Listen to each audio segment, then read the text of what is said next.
वास्तव में तो भगवान एक ही होता है, क्या दो नहीं होते है? तो भगवान एक है, तो क्या परिपूर्ण नहीं है? है? परिपूर्ण है। हा?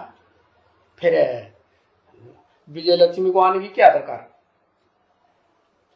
है? परिपूर्ण है? नहीं। अच्छा, तो शास्त्रों में क्या शंकर जी को कभी अकेला नहीं दिखाया गया? हमेशा गृहस्थी में ही दिखाया है? दिखाया है ना? है? वैरागी भी होके रहे कि गृहस्थी ही होके रहे हमेशा? है? पक्का वैरागी। तो भारतीय परंपरा में बात आती है कि पहले गृहस्थी भी हो, फिर बाद में सन्यासी हो। तो पहले गृहस्थी के बाद में सन्यासी, या पहले सन्यासी फिर बाद में गृहस्थी?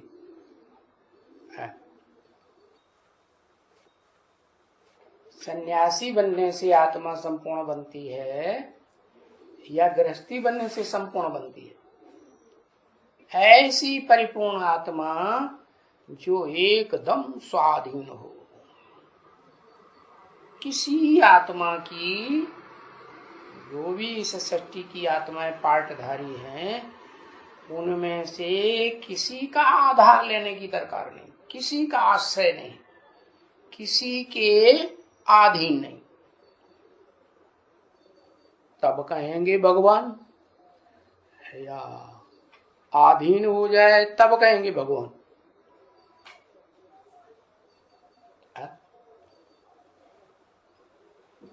कब कहेंगे भगवान? है? अरे कब कहेंगे भगवान? भगवान तो अधीन नहीं होता है, वो तो स्वाधीन। स्व माने आत्मा, आत्मा के अधीन, तो उसे कहते हैं स्वाधीन। है? ऐसे स्वाधीन को दुनिया वालों की कोई चिंता नहीं। अगर परिपक्व आत्मा स्वमान्य आत्मिक स्थिति में 24 घंटे स्थित बना हो तो, है? और स्थिर ना बना हो तो स्वाधीन कहेंगे, पराधीन कहेंगे? तो पराधीन कहेंगे। लेकिन जो स्वाधीन है, किसी की परवाह नहीं, तो फिर जंगल में जाके रहने वाला, शास्त्रों में नाम दिया आरण्य। क्या नाम दिया है? आरण्यक माने जंगल, अरण्य माने जंगल। जंगली हुआ, जंगली आदमी हुआ या श्रेष्ठ हुआ? है क्या? जो ये जगत पिता है, तो जगत की पालना करे, जन्म दे, जगत को बढ़ाए, वो अच्छा, या सिर्फ खलास कर दे वही अच्छा है? खलास कर दे नहीं, वो तो कोई नहीं चाहता परिवार में कि हमारा बाप, भले हम छोटे छोटे बच्चे हैं 10-12, उन सबको मार डाले, खत्म कर दे। तेरे की नहीं।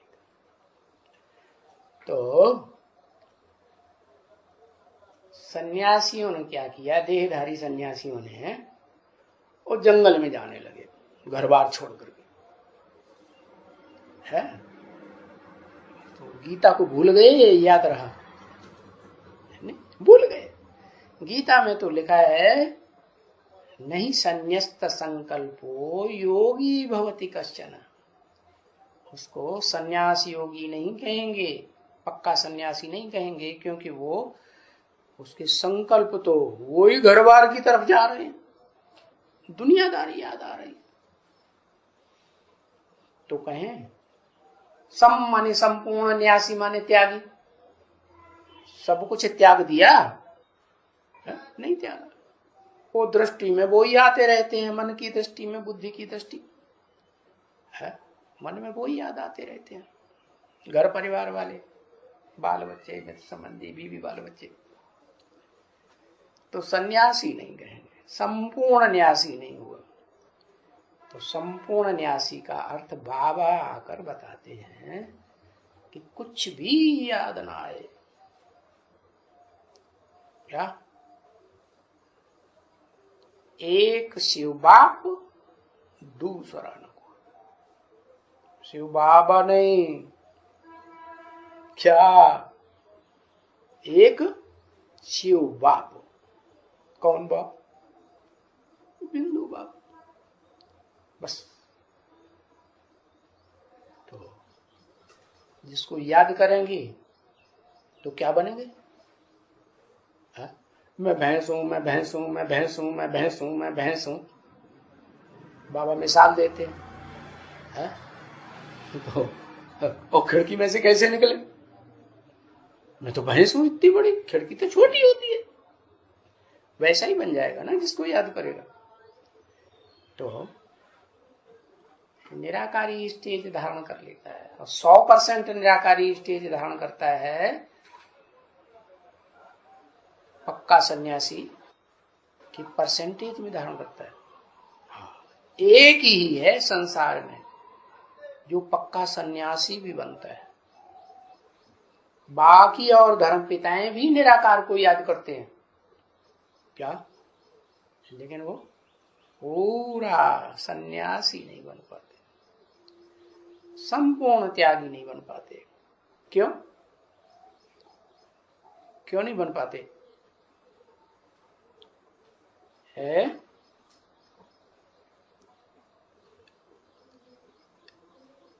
क्योंकि वो आत्माएं जिन देहधारियों के संग के रंग में आती रही हैं जन्म जन्मांतर, वो देहधारी ही जरूर याद आते। क्या? 84 जन्मों का, उनमें भी खास 63 जन्मों का हिसाब किताब जो है वो संगम युग में अदा करना पड़ता है कि नहीं है? तो वो धर्म पिताएं तो सब आते ही हैं नरक की दुनिया में। जो दुनिया नर बनाते हैं वो धर्म पिताएं, वो नर हैं, मनुष्य हैं, वो उस दुनिया को बनाने वाले।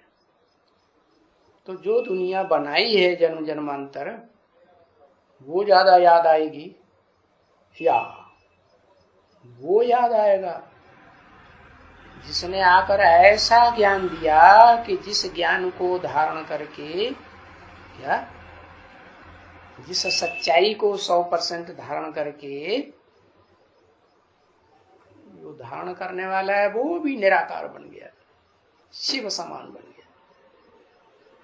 शिव समान बन गया तो क्या सदाकाल परमधामवासी सत्यधामवासी बन के रहेगा? भाव क्या है उसके अंदर? अरे सुख भोगने का भाव है या नहीं है? अच्छा, सुख भोगने का भाव नहीं है? पुरुषार्थी जीवन में सुख भोगने का भाव रहा या नहीं रहा? वो तो देह से सुख भोगने का भाव रहा। लेकिन जो सुख बाप देते हैं है, वो सुख तो कोई नहीं दे सकता। कौन सा बाप? निराकार आत्माओं का निराकार बाप आत्मिक सुख देते हैं। उस आत्मिक सुख को कहा जाता है अतीन्द्रिय सुख। वो देह का सुख नहीं होता है, इंद्रियां देह में होती हैं, वो इंद्रियों से परे का सुख देता है। तो ऐसा सुख लेने वाला जब बनता है तो उससे अतीन्द्रिय सुख की जो सृष्टि है वो मन वचन कर्म, कर्म इंद्रियों की, ज्ञान इंद्रियों की और मन की सृष्टि नहीं है। क्योंकि मन का लगाव इंद्रियों में रहता है, इंद्रियां भांति भांति की हैं, भांति भांति का सुख भोगने का। ये तो एक ही है, आत्मिक सुख, उस आत्मा का सुख भोगना जो आत्माओं की दुनिया में सबका बाप, परम पिता कहा जाता है, सुप्रीम गॉड फादर कहा जाता है। तो सुप्रीम गॉड फादर जो है वो साकार सृष्टि नहीं बनाता है, खुद नहीं बनाता है, वो आकर के साकार सृष्टि बनाने के लिए ज्ञान देता है। वो ज्ञान जो धारण करती है आत्मा, वो फिर योग लगाती है, और योग लगाने में परिपक्व हो जाए याद में, तो वो बाप समान ही बन जाती है। तो इस बात को वो इस्लामियों ने वक्त पकड़ लिया। क्या? कौन से इस्लामियों ने? जो स्वर्ग में देवताएं भी थे, फिर जन्म लेते लेते नीचे उतरे तो द्वैतवादी द्वापर युग से धर्म पिताओं के संग के रंग में आकर फिर क्या बन गए? दैत्य ही बन गए। वास्तव में द्वापर के शुरुआत में उन्हीं की बुद्धि में आया था। क्या? मुसलमान बनने के बाद भी ये बात आई बुद्धि में, आदम को खुदा मत कहो, आदम खुदा नहीं। क्या? वो बाप, कोई बच्चा कहे, बड़ा बच्चा बाप का, कि मैं बाप बन गया है, तो ये बेइज्जती की बात है या इज्जत की बात है? बाप बन गया माने अम्मा का बाप बन गया है, अम्मा से कनेक्शन हो गया, ये तो बड़ी खराब बात हो गई। ये तो कृष्ण के लिए कह दिया है लोगों ने, कृष्ण की पूजा मंदिरों में बच्चे के रूप में करेंगे हैं, तो समझते हैं 16 कला संपूर्ण पवित्र था, लेकिन फिर गीता माता का भगवान बना दिया, गीता पति भगवान। अरे जब गीता का पति हो गया तो माता से कनेक्शन हो गया ना है? और गीता वास्तव में किसने सुनाई? कौन सी आत्मा ने सुनाई? अरे कृष्ण बच्चे ने सुनाई क्या? अरे गीता में तो राजयोग का ज्ञान है, राज की बातें भला बच्चा क्या जाने। बच्चा बड़ा होता है, नौजवान होता है, तभी तो राज की बातें समझता है? राज की बातें गुप्त रखी जाती हैं, यह सबको बताई जाती है? गुप्त रखी जाती ना। तो बताया क्या कि वो बच्चा जो है वो तो खराब बात हो गई, उस बच्चे को गीता माता का पति बनाई दिया। नहीं, उस कृष्ण को क्रिश्चियंस ने फॉलो किया तो वो भी वैसे ही बन गए। क्या भारत माता को पहचाना? नहीं पहचाना।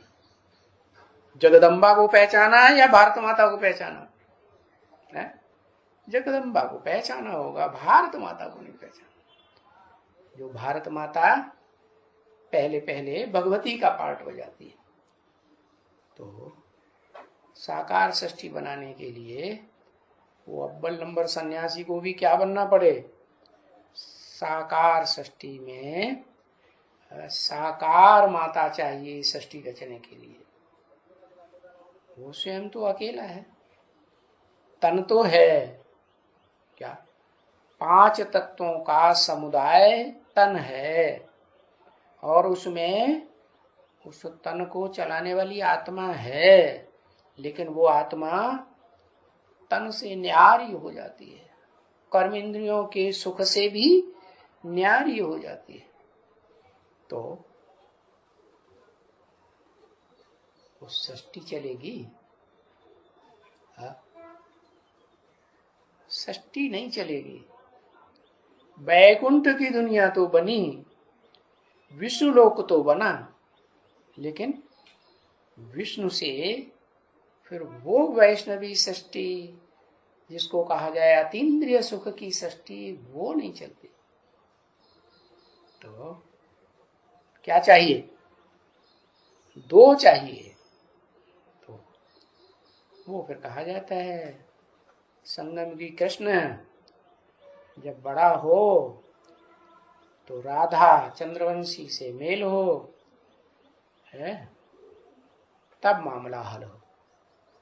नहीं तो झगड़ा चलता रहता है सूर्यवंशियों चंद्रवंशियों में। क्या सूर्यवंशी समझते हैं, हम तो सूर्यवंशी हैं, हम नीच कुल वालों के पास क्यों जाएं, उनमें तो उतना ज्ञान ही नहीं, रोशनी ही नहीं। चंद्रमा में रोशनी कम होती है ना, तो आखिरी चंद्रवंशी राधा को ही आना पड़े। चलो आती है तो खुशी आ गई चेहरे, आहा मेल हो गया। तो ये हिसाब है कि सर्विस का रिजल्ट निकलना चाहिए खास। सर्विस से सिद्धि होती है करेक्टर की। क्या करेक्टर अच्छा विष पाई का या अमृत पाई का है? जिसने ज्ञान अमृत पिया है, किसने अव्वल नंबर पिया? कहते हैं किसने पिया? अमृत जो बनाया मंथन करके, वो किसने पिया? पहले पहले पार्वती ने पिया। तो सारे संसार को पार लगाने वाली बन जाती है। उसमें भी है नंबरवार होते हैं। विजय माला में कोई अव्वल नंबर भी है जो लक्ष्मी बनती है, फिर बाकी मणके नंबरवार होंगे ना, है? तो वो नंबरवार तो बोला तुम सब पार्वतियां हो। क्या है? तुम सब पार्वतियां हो। तुम सब माने जो बच्चे शिव बाप के सामने बैठ करके सुनते हैं और समझते हैं और दूसरों को समझाते भी हैं, ऐसे बच्चे जिन्होंने बाप को, निराकार बाप को साकार में पहचान लिया, उनके लिए बताया है कि फिर तुम बच्चे रुद्रमाला के मणके जो कैरेक्टरलेस बाप के बच्चे हैं और विजय माला के बच्चे, दो मालाएं हैं ना, क्या रुद्रमाला और विजय माला। तो ठंडे दिमाग की कौन सी है? सहन शक्ति वाली कौन सी है? ऊपर वाली। सहन शक्ति वाली कौन सी होगी? ठंडे दिमाग की होगी। तो जो विजय माला है उसमें नंबरवार मणके हैं, वो करेक्टर फुल कहेंगे या करेक्टर लेस कहेंगे? करेक्टर फुल, समझा ना? ओम शांति।